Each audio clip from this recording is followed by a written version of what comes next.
What's good, everybody? This is Coach Phil, and welcome to another episode of Deep in the Game. And we got the Mack. I mean, what? I don't need to sit here and say nothing else, man. He the pretty boy. He about to be an ATL. He finna show out like T.I. I don't know what else to say, man. We got Austin Mack in the building, y'all. Austin, how you doing, man? I'm doing well, man. Appreciate you, Coach Phil. Appreciate you having me on today. Anytime, man. Anytime, man. So, is this the first time I've really had somebody that is going to transition to playing in the NFL? So to me, this is a very important one. But you've also made such a name for yourself, man. You took only one season for you to go from the CFL to get signed to the NFL. Tell us, how does that feel, man? Was that always the ultimate goal, or was it just you're surprised as everybody else? Yeah, no, man. For me, you kind of just got to stay present as much as possible. My career has been a lot of trials and tribulations, and so I had an opportunity to go up to Canada, and for me, I tried to stay as present as possible during it. And at the time, I was fine with staying up there and having a great time, but opportunities come, and you do what's best for your family. So I just ultimately feel like it was a great opportunity to sign with Atlanta, and I'm excited for what's to come. Were there any other teams that had that gave you a look, or like, hey, we're really interested in you, or was it just ATL? Yeah, I mean, ATL really was the one that came right after the season, and they were pretty adamant about having me in. So they were the first team I was able to see, and we were able to lock in right after. So there was no need to even entertain another opportunity. I feel you, man. So you did say, you've had a journey, man, and I'd love to give you the floor, man, and tell your story from the beginning, man. Tell us who Austin Mack is and what you've been through, and I'll shoot my little points out there, but the floor is yours, my brother. Yeah, man. Just to kind of give you a little of my road, and more than anything, what I like to live by, my morals and whatnot, is just living a lot of faith and belief, not only in yourself, but in the one true God. And for me, I was very successful at a young age. U.S. Army All-American, 4-star recruit. Went to the opening, did everything you could think of in high school, to being at the Ohio State University, starting as a sophomore, playing in some really big games. But my junior year, I dealt with a really big injury, which was a 5th metatarsal Jones fracture during Purdue. Week 8, I think, in the 2018 season. And that ended my entire year. And that was going to be one of my biggest years. And after that, we had a coaching change. And, you see guys now today with the portal. Guys are able to kind of move and do things with new coaches coming in. It wasn't a thing when I was there. So for me, I decided to stay and stick around. But there was a lot of really good dogs in the receiver room at Ohio State, and we rotated a lot. And for me, it was, you needed film, you needed opportunities, and had a good opportunity for the draft to get to sign with the Giants, and I was able to make the team. I'd be the 4th receiver for the New York Giants my rookie year. Had a really successful year. Kind of was like the utility guy. A lot of special teams, a lot of coming in, blocking. That was the hard nosed role, right, when you're first coming into the NFL. And from there, I kind of had following year I had a hamstring, and the year after that I had another hamstring. Being an undrafted guy, right, you have to be available. Being available is the only way you can stay anywhere in the NFL is if you're available and able to play. And for me, it was figuring out, right, what's going on with my body. And that 2-year period of getting hurt with New York, getting released, bouncing around, trying to, I'm working with Tom Brady's people in TB12 in New York. I was trying to figure out all the reasons. I even went to see a doctor in Minnesota. And eventually, after 2 years of hard and mentally during those 2 years, it was difficult. A lot of trying to find yourself. When you're sitting at home watching football, and all you've done since you were 4 years old is play as play a game, and it's kind of, it's kind of hard, right? So you go through a lot of trials and tribulations, and for me, man, it was difficult, and but more than anything, just a blessing, because it was a journey that I think God had to put me on, and for me, it was uh, really sitting down. It was January of last year, 2023. Um, I was sitting at a point of thinking, actually, putting the cleats up. Uh, and really, I was a finance major in college. Very, I'm a pretty smart kid, pretty smart guy. I was able to, you know, you know, uh, Numbers I is your have thing. opportunities. You know what I mean? I'm having opportunities off the Yeah. field, and for me, it's creating stability. I have a kid now, and that's what really makes it that much more real. Is I have a Right. beautiful daughter named Alea, and me and my wife are extremely happy to have her in our life. And because of that, it kind of just sparks a little fire under you. And for me, I had to do just a deep dive analysis of myself. Am I doing every single thing possible in my day to day to be the best athlete, best version of myself, best man, husband, right, brother? And for me, that was a transition point. It was early January. Me and my wife sat down, and she gave me the reassurance that you got one more shot. And from then on, it was just, you know, figuring out what's going on with my body, putting myself in the best position possible, being present, um, and attacking the moment, being ready for the moment. So when the opportunity came, just making sure I maximized it, right? You never know what's going to come if you sit here and dwell on, oh, if I, this opportunity is going to come, it's going to come. But if you just think about that and not think about the process to get to that moment or that opportunity, you're not going to ever get that opportunity.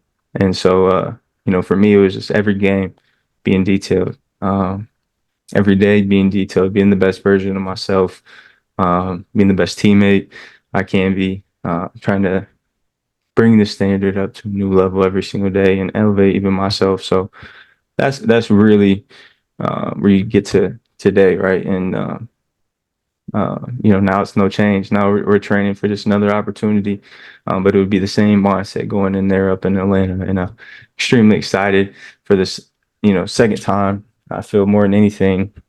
When I was 20, what was I, 21 years old, going to New York, a little immature, a little just naive, and Hmm. now uh, I feel ready for this opportunity, and I'm excited, man. So um, that's a little quick little version of the last 5-6 years. So uh, I'm gonna pass it back to you, Coach Phil. Man, that's a hell of a journey, man. And it's more. First of all, congratulations, having a new child. I see. Here's the thing, man. When I hear your story, and not just because he's an Ohio State guy, but it's very similar story in some ways to Chris Carter. I see a lot of Chris Carter in you as far as a player, but the journey is your own, and I respect the hell out of it, man. Because for you, most guys, they would fall under the pressure of, why is my body acting up? Why I don't know what I can do no more. So for you to still have that support system and say, we're gonna do it one more time, and you bet it on yourself, man, that's hella, that's, I a lot of people would be able to handle that, man. So kudos to you for being able to do that, man. All the respect in the world to you, man. So tell us, man, would you say it's more of a mental game as far as trying to keep pursuing something, even though like, I got other options? I've had guys on say, they had opportunities to do this, to go into finance, to go work here, go work there, but they still had that fire. Was it mentally tough, or was it just physically tough? Yeah, I mean, I'm gonna really channel my response through a good mentor of mine, and Gary Vaynerchuk. I'm signed with Vayner Sports out of New York, and Gary V, man, he's an awesome motivator, awesome businessman. But more than anything, he says through your 20s and 30s, man, it's risk. Do as much risk things that you can. And what he means by that is, if you're passionate about something and you take the risk on it, and you're passionate about it, you're going to love what you do every single day. And there's never going to be ever an issue. You know how many Americans today dread waking up, going to work, and providing and doing what they have to do. You know what I'm saying? So it's like, if you're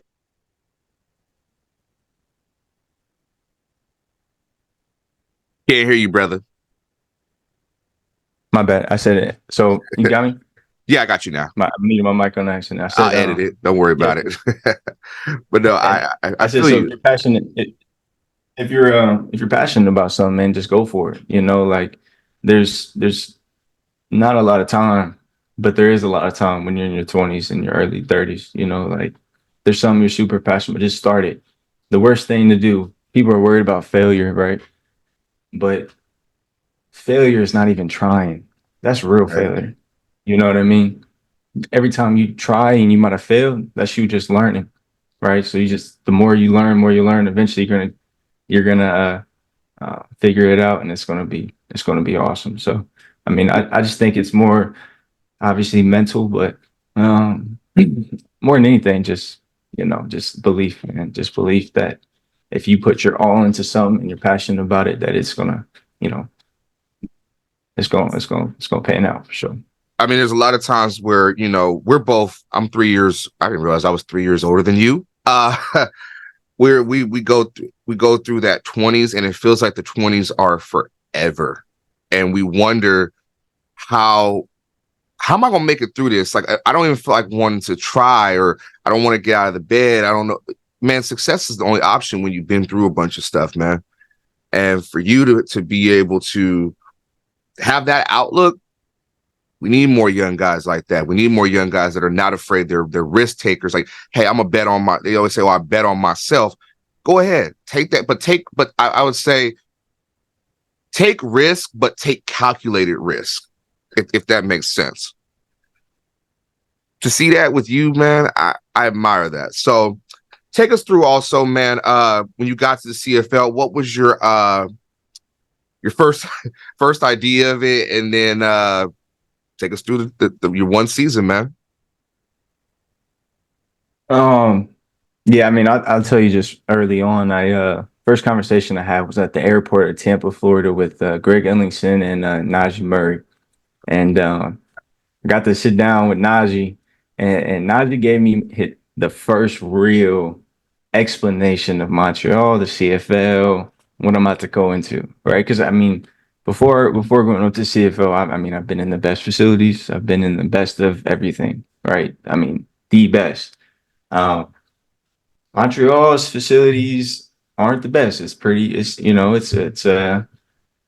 You gotta grind. It's a good grind, right? You're not gonna be pampered. You're not gonna feel like you're in 5-star facilities, right? But you're gonna have to really work to get the buck of what's out there. So he broke it down to me, told me, hey, you're gonna be in 2 days, you're gonna be running a bunch, you might have a crappy number, you're gonna be walking, this and that. And I'm probably, I have an F for morale.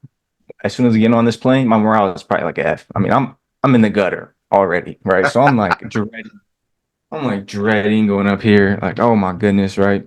Mm-hmm. And this whole time I'm thinking we're in Montreal, but the camp is in Trois-Rivières, which is like an hour and a half away from Montreal.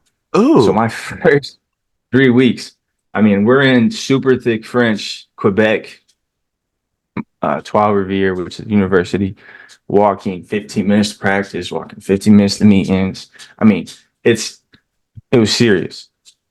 The first 2 a day was 20 degrees, light rain. I mean, it was brutal. Brutal, Coach Phil. Hey, I'm talking about brutal. Did you at least like this is wait, hold on. Is the weather of that and rain? Was the rain like sideways rain, like in Tampa, or just torrential downpour? Man, it's 20. This is not Celsius. I'm talking about Fahrenheit. It's 20 degrees. So it's like cold and raining. I'm Yes. thinking there. Celsius. Yeah, I'm talking Fahrenheit. I'm talking about it's 20. It's cold. There's like snow. There's still snow on the side. They didn't, you know what I mean? Oh, yeah, It's I'm free. picking up what you're putting down. And hear me out. Two-a-days have been like that's not a thing in the States anymore. No, I they haven't had canceled two-a-days. that in 2012. That was last year. I Yeah, was in high school. We cut that. I mean, done. Right. So I'm talking about we were on the field from 8 a.m. to 1 p.m. in this What? 20-degree rain. Yes. Yes. Dog. Wait, hold on. I thought it was like, okay, 8 a.m. When I think 2 days, like 8 a.m. till about 11 o'clock, 10 o'clock, and then 1 o'clock till maybe 3 or 4. Yeah. But you would think, right? 1? Right. So but this is their philosophy. Okay. Instead of taking that break in between and getting stiff, and we're just going to stay on the field. So we're going back to back. We had a 15-minute break in between. That was probably the worst break ever. That 15 minutes made my life. Coach Phil almost packed it up. I almost packed it up and said, "Oh, I'm headed." He's almost packed it up. Wait, what did you do for the 15? That's what I want to know. What did you do in the 15 minutes? Right, so we're in 12 Revere, right? I mean, everything is outside. There's this little locker room. Oh, I was in that locker room until they started whistle. Until you heard the whistle start running for warm up, I was in the locker room trying to. Oh, dog, it was awful. It was awful. Did they have to drag? Well, they drag you out like, come on, let's go. They wasn't worried about me. Hey, they didn't even. You know what's crazy? I signed a week before camp, so I was fourth on the depth chart. Nobody really knew me, so I mean they wasn't worried about me. It was day 3. We were about to make cuts. You know, it was like 80 people deep. You know what I mean? Like, oh man, that was crazy. I ain't gonna lie. My camp experience was crazy, but it got better towards the end, especially when it started warming up.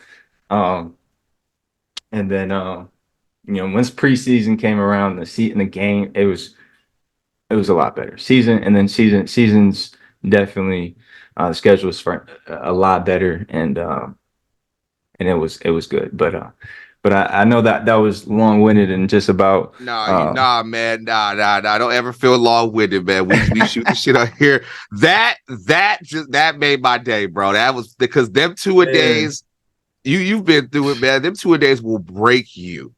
But I don't think you really been. Did you really go through 2-a-days though? Because you graduated 2015. I know NCAA cracks down on that, but then you had to go through. I'm gonna say it. 2012. 2012 was my freshman year. I was in there. I'm telling you, Coach Phil. I was. Wait, hold on.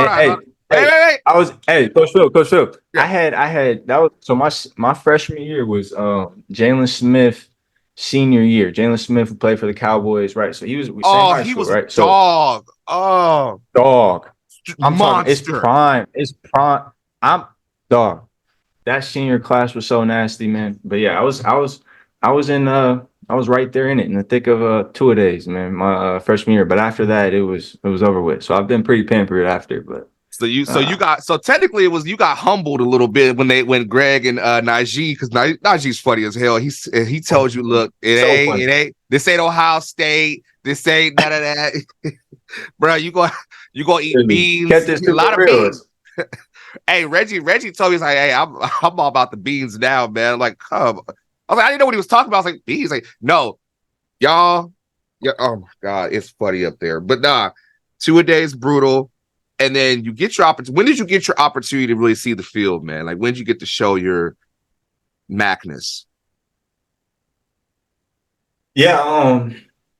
So I'd say it was the end of the first week of camp. We had that first scrimmage because it went. Right. It was like 3 weeks of camp. First week we were in it, toured it like crazy, scrimmage. Then we got into game prep, played Ottawa, played Hamilton, season, right? So that first scrimmage, I went off for like 2 touchdowns.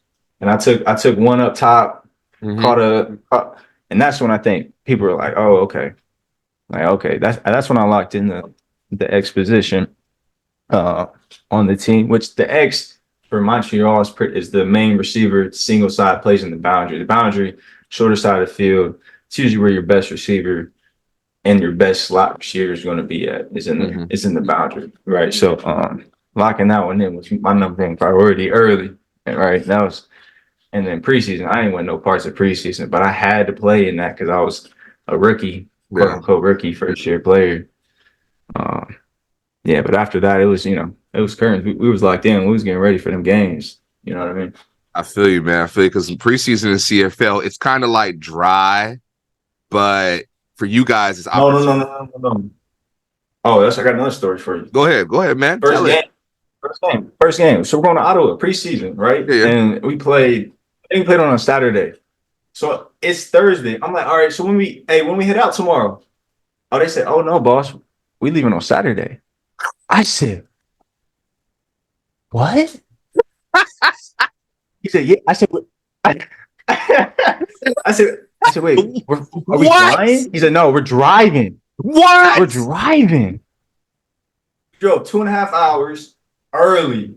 Got to Ottawa. They said, hey, we're gonna get to Ottawa. It's not like we got to Ottawa and got our own hotel room. No, we was in like this big old auditorium room thing where they just shoved us all in there. There was some food, little chairs. Dude, what? We was in there for like 4 hours until the game. Yes. This is preseason. Preseason. Yes.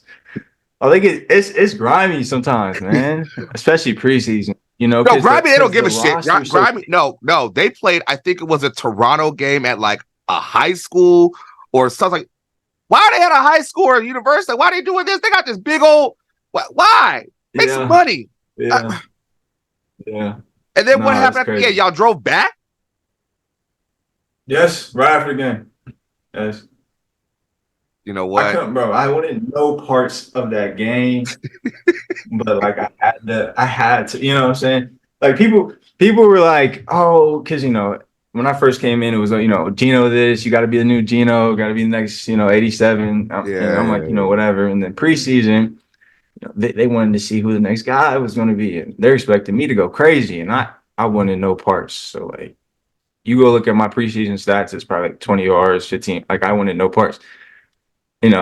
All this talk, Oh, after that first game, it was over with. It was over.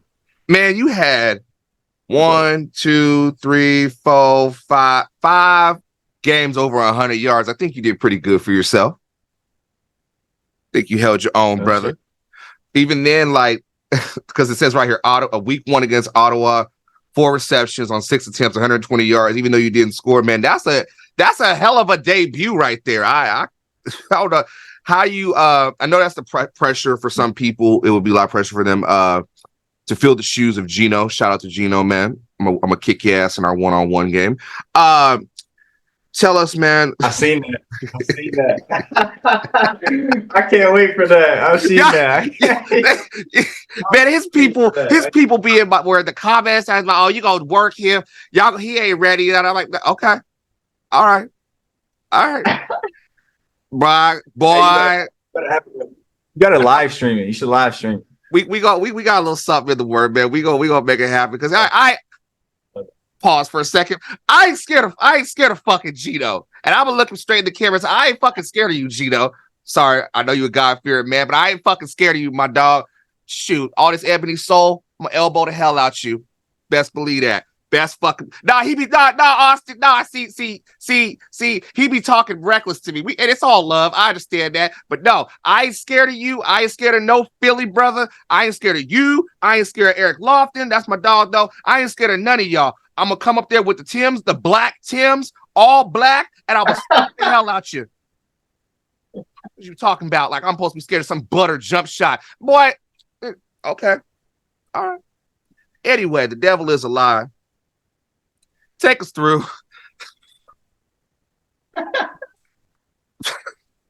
Take us through how. Oh, screwed. That's crazy. Take us through, man, all through the season, man. And when did you feel like you hit your groove as far as being in a way? Because there's you, Phil Pot, there's a lot of guys on that receiving core, but you stood out in a way with 78 receptions, 1,154 yards, 4 touchdowns, which I'm very surprised about that. I thought you had more, but like at least 8, but it is what it is. Take us through what it was like being, in a way, the guy, but also just the season. Yeah, we struggled in the red zone all season. So I think that was more showed that, right? If you pull up the whole film. I could probably do after this. I could send you my targets. You could probably do something fun with that. So you can see it from I a different actually am doing lens. that. I would like that. Just email me. Yeah. Because you'll see it. Because I did this after the season. I broke down my whole year. I had good things, I had bad things, which you'll see good and bad on there, for sure. And for me, it's how can I continue to get better? It's the first time I played real football like that, 60 plays every game, Mm. full year, 4 games since, you know what I mean, 20, even at Ohio State, I rotated. We had 6 starters. So before I get into the season, it was me, Paris Campbell, and Paris Campbell, Terry McLaurin, and Mm. then it was Ben Victor, KJ Hill, Johnny Dixon. We rotated 3 years like that. You know what I'm saying? And then my senior year, we picked up Garrett Wilson and Chris Olave. So we were pretty good. All right, back to the season. That was my first time, probably full games like that since high school. So um, I'd say early on, I was more of they didn't know how to use me right. I think I was more of like a deep ball threat. If you look early on in the targets, kind of just caught quick ends, fades. I really wasn't getting a lot of my yak stuff early early in the season either. For me, it was kind of okay, getting used to the speed, getting used to the game, getting used to catching, actually getting upfield, making a move, getting those extra yards. I feel like it took me about 3 to 4 games to really get my groove in. So I'd say after we went, I think after that BC game, we get to Toronto. When we played Toronto, I think after that Toronto game, so when I That was a started great picking. game. That was a phenomenal game. Even though the numbers weren't the best, the plays that you did make made sense. If that, like It was, it was good plays. yeah. Toronto was there. To me, I feel like they were the hardest hitting all around defense Mm-hmm. to play, like that soft zone, and it was challenging. It's hard, man to man. It's a lot easier to just create separation, get yards at the catch. In zone, you got to be super patient. I'm not really beating the man in zone. I'm beating space. I got to find the area, while still also being friendly to the quarterback. But you find a Um, soft spot. That's the thing that I no, saw in the season with you was early on, it was a lot of Cody taking 7-step drops and waiting for everything to develop. If I'm wrong, tell me I'm wrong. But it was at least 5 to 7 step drop. And he's waiting on it to develop. Because when you guys played, Winnipeg, when you guys also played, Winnipeg week 4, Toronto week 6, there's a difference where Cody was dropping back super far, waiting on the routes to develop. He was trying to stretch the field, and it didn't work to your advantage. But when y'all started throwing quick plays, man, y'all offense was a difference. yeah, we were not good early on in the season, offensively. No, We were statistically very bad. Which a lot of that isn't just Cody. A lot of that is understanding the plays, understanding the people. Our offense, I think new guys on our offense. Everybody was new. I know our offensive line had played together, staying pretty solidified, knew everybody, but like everybody was new, especially at the receiver position. A lot of new players that didn't play a lot either. Kenyon, I think, Kenyon had the most experience, but he kind of had a really more of a screen guy, more of a not so much of a role the years prior to last year. Just from experience and just from uh, I'd say experience and veteranism. yeah, We were so young. It took a year, I think. Just you see it, the whole team, right? From Cody dropping back 7 or deep 12 yards, right?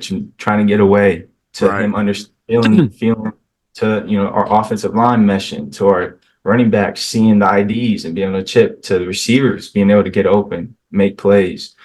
Just the whole 9 yards. You see the whole team throughout the year. But to talk continuing with myself specifically, I'd say the first game when I felt like I started is when we went back to Hamilton. Mm-hmm. I think it was back to Hamilton. That's when I started. You'll see game after game after game. That's when I was playing peak. I think after BC, that's my best game of the year was BC. I think we went Calgary. BC, it was BC that you had 143, crazy numbers.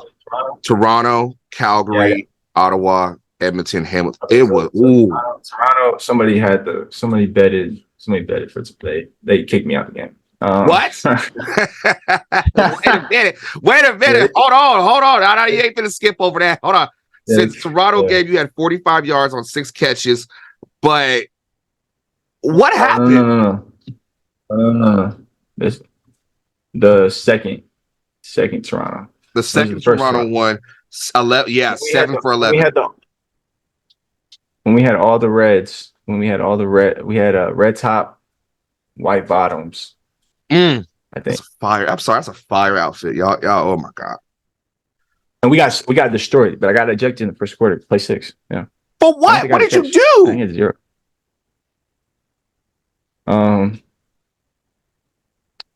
Yeah, a kid was, the player was driving me into the ground. The play was over. I slung him over my shoulder, and you're not gonna try me and get away with it. So I gave him a shove, and then next thing you know, I'm in the Toronto sideline. So it's just what? That wasn't on the highlights. Hold on. Hey, wait a minute. Hold on. I didn't know you was like that. I'm sorry. No disrespect. I didn't know you was like that. Come on, bro. I went to Ohio State, fam. We don't play. Ain't nobody scared nobody at Ohio State. I'm just fucking with you, man. You crazy. You crazy. We some dogs now. But that's just the competitive edge. You know what I mean? Like more than anything, obviously I gotta control but in the States, like, dude, that stuff happens all the time. Like if you want to, you gonna try me, all right, you're gonna feel me, but all right, it's not like it was all right. What's his name? Chris Edwards, and we're brawling. Like, you know what I'm saying? Like I was just about to say something about that. So in the playoff game, again, y'all put a nice little shellacking on Scamilton, but from your vantage point, what the hell happened on that play? Because dude was blocking, and originally when I saw it, I thought he went for Chris Edwards' legs, but no. Previous play to the play prior. Yeah. Shout out to my man Hardy. Shout out to my dog Tuck. They tried Tuck. He tried Tuck. Yeah. And, so Hardy said. Yeah. So we said next play in the huddle. We said, all right, next play, like somebody do him in, like smack his ass. And so Hardy was blocking him and gave him blocking him, let him go. He ain't like it, and then it was over. I think there's a clip of it on Twitter. I reacted to that thing, and it was. I didn't know it happened so fast. You see Hardy pull up, start to walk away, and he ain't have enough of it. I mean, I can't believe he was even playing professional football. I mean, that's crazy to me. I have no respect for that guy. Neither the devil is a lie. Anyway, on to the next week. You go to Toronto and shocked everybody. A lot of people knew. I've talked to Darnell, I've talked to Sean, I've talked to Reggie. From your vantage point, you're going up against a team that had tied the best record in all of CFL history. You didn't give a fuck, did you? You weren't intimidated by that at all. We play. So that's the thing. You play everybody so much that you start to figure them out. We were not good early on. We started getting good right after. What game was it? We won our last stretch when we didn't lose. What game was that? I forget. My fault, Phil. But you're good. You're good. We just knew that the only way that they could beat us, right, was if for us it was defense. Like our defense needed to come to play. Our defense, they knew. Like if you already talked to Reggie, they knew. They knew if they did something, they knew Chad was going to do the same stuff that he's been showing all year, and they was going to. And they did exactly. Sell it here, that he's gonna try to go there. A lot of times, yeah. You know what I mean? In the games prior, you're gonna see it on film. We didn't hit those those plays, like, oh, if we would have matched hand, we might have gotten the tip, or if we would have caught a pick that we should have, if we were in a position, that would have been huge. And then if you look at us from an offensive standpoint, we were always football game, it's always about the battle of field position. If you back up an offense and you punt, you got the ball at the middle of the field. It's great field position. Every time we played Toronto, we never scored in the red zone. That's what happened the first time. Like, we were driving on them every single time, then didn't score in the red zone. And then the one time in Toronto, I mean, I didn't play, and it was just a lot of turnovers. They were really good on turnovers. We just had to be able to not shoot ourselves in the foot, execute, win in turnover margin, which we did, and score touchdowns.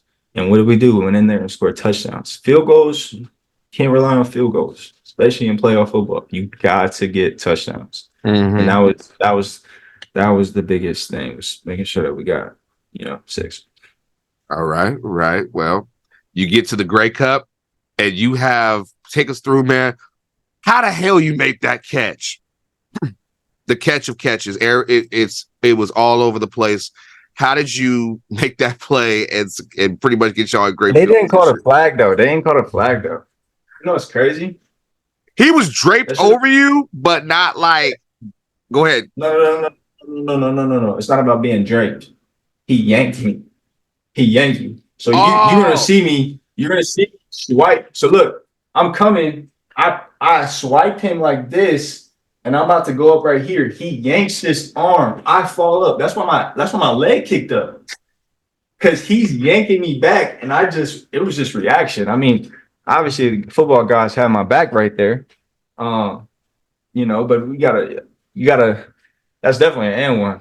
It's a fire ass photo, man. The leg up, the one head, and it's not your face expression is just, I do this.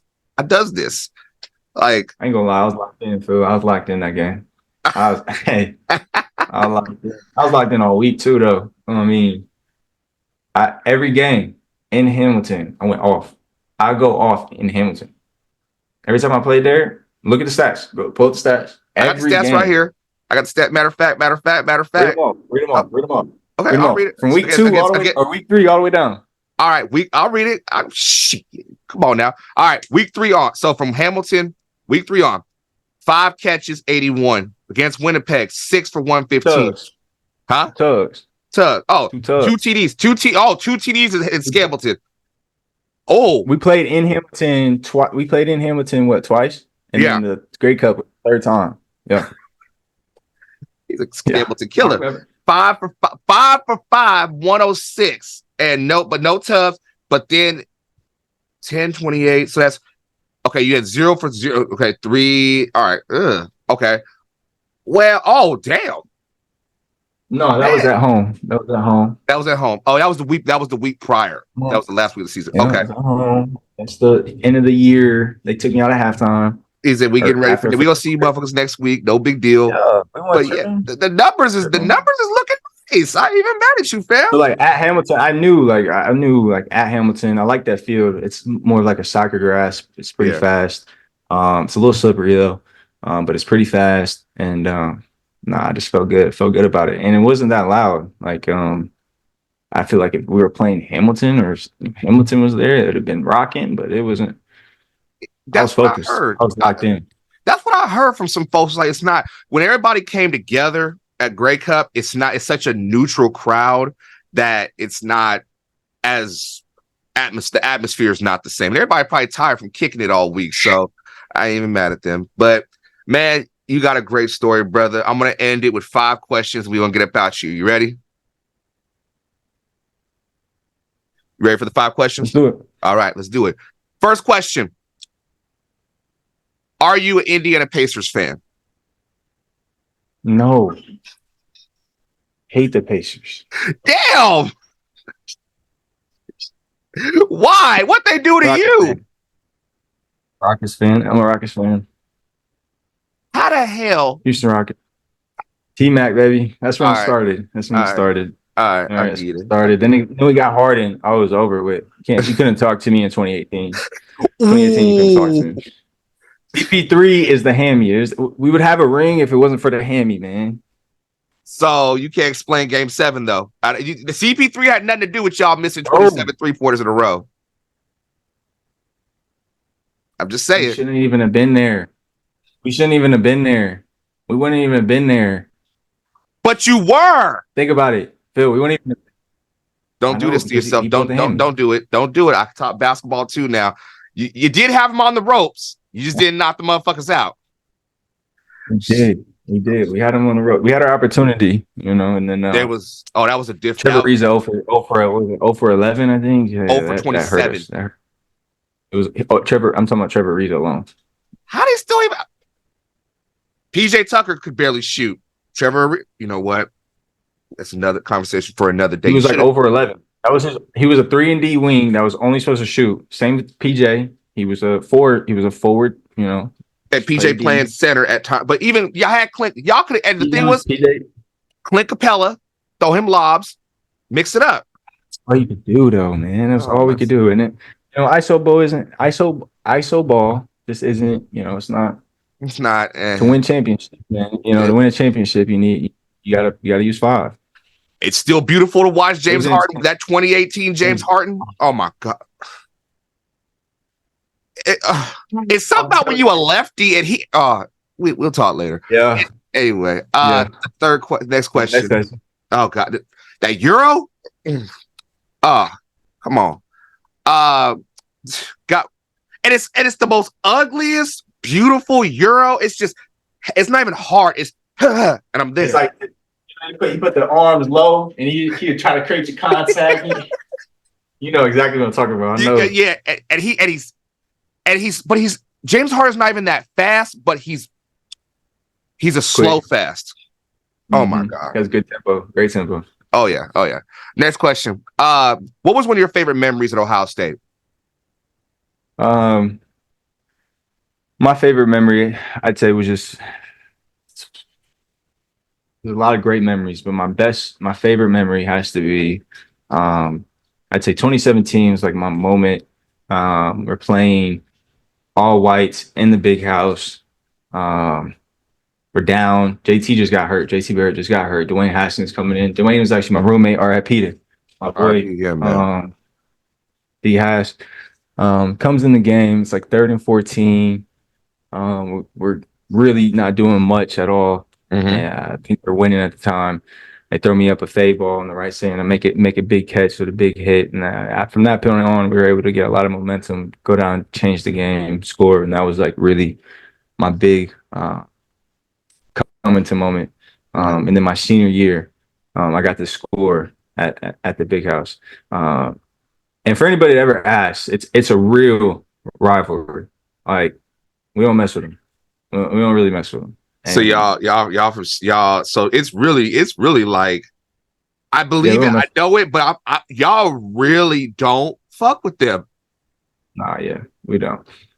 I ain't gonna lie. Most disappointing thing is watching like last year's game and our guys helped them off the ground. I just don't know what's going on anymore, so I can't really comment about the locker room. But I just know when Urban was there, that shit wasn't happening with them. So for all the stupid shit, that was my next question. Urban Meyer, there's been a lot said about him over the after the whole Jacksonville thing, his stint in Ohio State, Florida, all that stuff. What's it like playing for Urban Meyer? Right.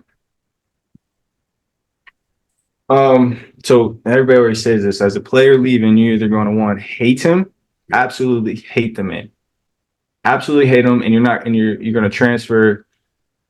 You're either going to have a really successful career and you're going to love him, or you're going to be either and you're going to feel middle about him. But for the most part, man, he's extremely hard. I mean, my first year with him, first off, he's a psychology major. So he coaches on a lot of fear tactics. So I remember coming in, I'm going against Marshawn Lattimore, 16. I'm wet in the ass. Marshawn Lattimore.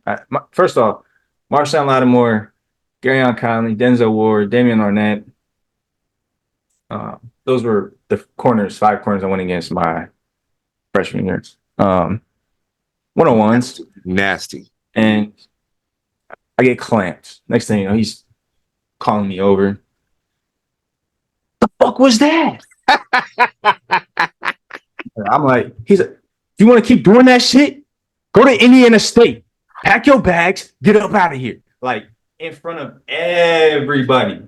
Like, and not only just he did that to me. I mean, he's done that to everybody. But what is that?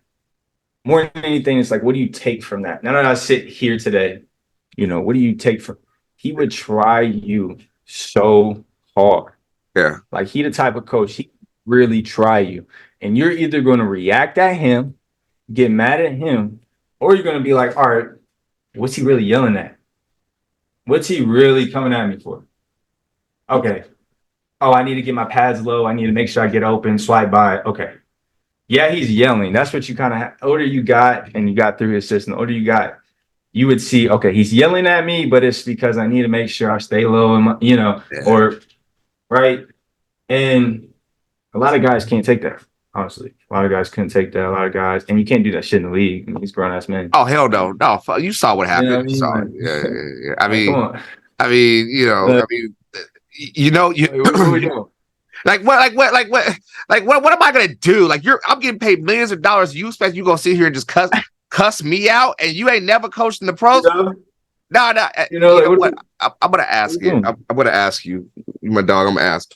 What did you think of when you saw that video of him in the club? just cuff it. Hey, man, welcome to deep in the game. That's my guy, man. That's my guy, brother. No comment. We all get caught up at some point, but anyway, I mean, that's there was no social, man. I can't. I mean, well, I mean, shut up. All right, next question. Boy, this is gonna be one. My next question for you. Are you a drums or a flat guy when it comes to wings? Flats. All the way. I'm like, all right, no, shut up. I want to hear it. You go defend. Okay, I'm gonna listen to your case. Go ahead, defend the flats. Go ahead. Oh, what do you mean? You're a drumsticks? I'm a drum nigga. What the fuck you mean? I'm a tendonitis ass nigga. I'm trying to get all of it. Why do I have to break apart so much to get a little bit of meat in between the bones? You don't even got to do that. That's how I know you don't even know how to eat slot. You don't even know how to eat flats. Push it down and all that. I'm not doing all that. I'm not doing that. It's easy. You just a little pull it right off. Bro, I'm not biting into bone like that. I'm not too thin ass bones. Into the bone. You don't bite into the bone. Come on now. All right, you know what? You got to come over to the barbecue. I'm gonna invite you over. You're gonna try it. You're gonna be like, okay, this. Oh, I forgot you intent. When you sound like a guy that goes to B-dubs and you getting the boneless wings, you eating with a fork. Don't ever disrespect me like that. Don't you ever disrespect me like that, motherfucker. I don't eat no. If you eat boneless wings, you are a sick ass person. Why would you? You're sick.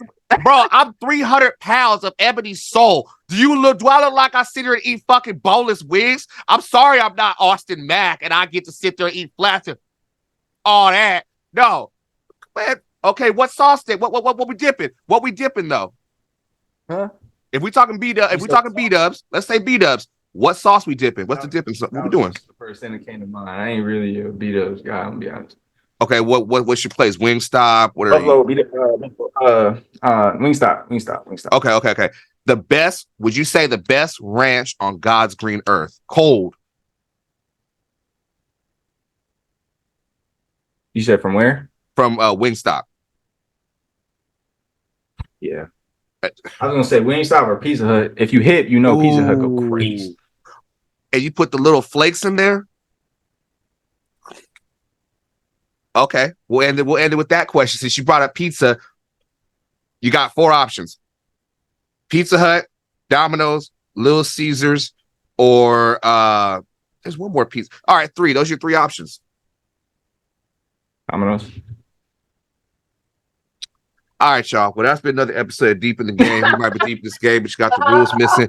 Motherfucker said, "You are a demon." You. Hey, but this is my issue. This is my issue though, because if it's not like usually I'd say I'd have to get like a good a better pizza spot because I don't eat pork, so for me it's like cheese or a vegetable. You know what I mean? So like it's what I mean. So like for me, I don't really. All right, You know. I get it. I get it. I get it. All right, but it's too much sauce though at Domino's. The ratio is. You just said Papa John's. I said Papa John's. Okay, I was thinking another one. Okay, Papa John's, at least you can get different types of sauce to put on it. Whereas Domino's, it's that thick ass, garlicky. I can't even give you this. You must be a regular. What? Huh? What'd you say? I said, are you a regular? Shut up. Shut the fuck up. Shut the fuck. Don't you ever question me like that. You gonna get together. You gonna show me that the flats way. But you got to, man. The flats. I'm gonna give it. We can't turn away before we go. We can't. It's something about flats. I'll give it a shot. It's the way folks hype it up. I can't. It's too light. Yeah. But anyway. Hey, man, I appreciate you coming on, man. Hey, by the way, again, congratulations on getting with the Atlanta Falcons. Forgot to hit that point, but hey, baby, hey. Uncle Phil go get you one of these days. We gonna go some chicken nuggets. Say thank you. Nah, but tell real quick though before we go, man. How's it feel with the Atlanta Falcons, with Raheem Morris? You got all those dogs out there. My guy Kyle Pitts. They really believe in you. So what's it like being with ATL, man? I mean, for me, mentally, I mean, it's a blessing first and foremost. Extremely thankful. I mean, it's been a journey, being rolling off a lot. And going up to the CFO was affirmation that I still had it. But the job's not done. Yeah, we're back, but now we gotta do the same thing. We gotta run it back. And so for me, man, it's the blessing. I'm excited to be there. I have a good friend in Jesse Bates, who's an all-pro safety man. We were from the same area as well. Shout out 260 in Fort Wayne. And man, it's gonna be exciting to be able to play with him. And I mean, I can't wait. We're going to be one of the early OTA arrivals because we got a new coach and stuff. So it's going to be fun to be able to get with everybody and get with the coaches, learn everybody, learn the system. Man, just be back in that space, be back in that pro atmosphere, and compete against the best, man. So I was there for the workout on the first, and walking in that facility, man, it was crazy. I'm just like, man, it's nice to be back. It's awesome, but at the same time, I'm just ready to get to work. You know what I mean? So, a lot to talk about, but more action needs to be done, and a lot of work to be done. So I can't wait for this run back in a year. You feel me? Hey. So that's gonna be the time. You know what I mean, Kofi? Yes, sir. Yes, sir. I gotta cop that Austin back 81, man. Let me know what number you got. I'm gonna cop it for you, brother. Show love, man. Oh, that's like me? Huh? Oh, whoa, run that back. What did you just say? You might know something before me. I said I'm gonna cop that 81 Mack jersey when it come out. Oh, I told him I wanted 81. Hopefully it's locked in. It's locked in, man. Come on, I need that. I need to send your boy the stitched one. I need that. Send me that stitched one, man. I don't do that screen print, only stitched over here. But nah, man. Hey, thank you so much, man. Hey, I really appreciate you coming on, man. I wish you nothing but the best. Always here for you, brother. We're here to root you on. You've made a name for yourself, obviously, up here with CFL, but it's time. So get your paper, get some stats, man, and make a difference, brother. I'm here for you. All support. Look, man, I appreciate that, Coach Phil, man, and all year, dude. You've been doing some dope stuff. Excited to keep following on to what you're doing, man. Good luck to you. Don't tear an ACL, man, when you're playing Gino. Shut the fuck up. I ain't been already. Shut the fuck up. Hey, man, love, brother. Love, man. We out of here. Nah, don't do that. Don't do that. Don't do that, because you're going to set your boy up for fucking failure, okay? I done tore my ACL twice. I ain't going for a thrice. All right, I'm finna stop Gino out, and we gonna keep it pushing. So this has been another episode of Deep in the Game. We might be deep in this game, but you got the rules missing. Austin, all love, brother. Take it easy. Y'all take it easy, y'all. Peace. I'm gonna tell you the truth. The man's in the house. So crazy. The man's in the house. I'm gonna tell you the truth. The man's in the house.